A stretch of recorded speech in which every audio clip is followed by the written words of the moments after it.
గత ఎన్నికల ముందు వైఎస్ వివేకానంద రెడ్డి దారుణ హత్యకు గురయ్యారు. రాజకీయ ప్రత్యర్థులు చేసిన పనేనంటూ ప్రచారం చేయడంతో ఇదంతా వైసీపీకి కలిసొచ్చింది. విపరీతమైన సానుభూతి పనిచేసింది. నాటి చంద్రబాబు సర్కార్ ఇబ్బందులను ఎదుర్కొంది. సిబిఐ విచారణకు ఆదేశించింది. అయితే అధికారంలో వచ్చిన తర్వాత సిబిఐకి విచారణ అవసరం లేదని జగన్ తేల్చి చెప్పారు. అప్పుడే అనుమానాలు ప్రారంభమయ్యాయి. వివేక కుమార్తె సునీత ఎంటర్ అయ్యారు. న్యాయ పోరాటం చేయడం ప్రారంభించారు. సిబిఐ విచారణ సైతం ప్రారంభమైంది. కానీ అసలు నిందితులు అరెస్ట్ చేయడంలో జాప్యం జరిగింది. తెర వెనుక సూత్రధారులు ఉన్నారని అనుమానాలు కూడా ఉన్నాయి. అయితే దాదాపు 5 ఏళ్లవుతున్న ఈ కేసు ఓ కొలిక్కి తేలకపోవడంతో సిబిఐ దారుణంగా విఫలమైంది.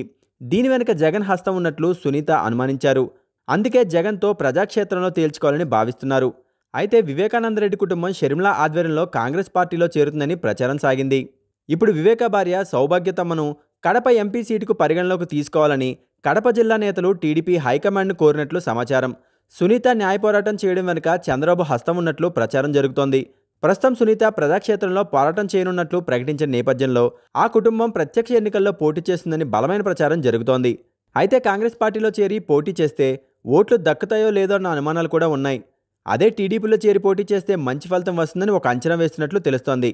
అయితే కుటుంబ వ్యవహారంలో తలదూర్చకూడదని టీడీపీ భావించినట్లు తెలుస్తోంది. అటు సునీత కుటుంబం నుంచి కూడా దీనిపై స్పందన రావాల్సి ఉంది. మొత్తానికైతే టీడీపీ నేతలకు ఎటువంటి సమాచారం లేకుండా ఈ ప్రతిపాదన పెట్టే అవకాశం లేదు.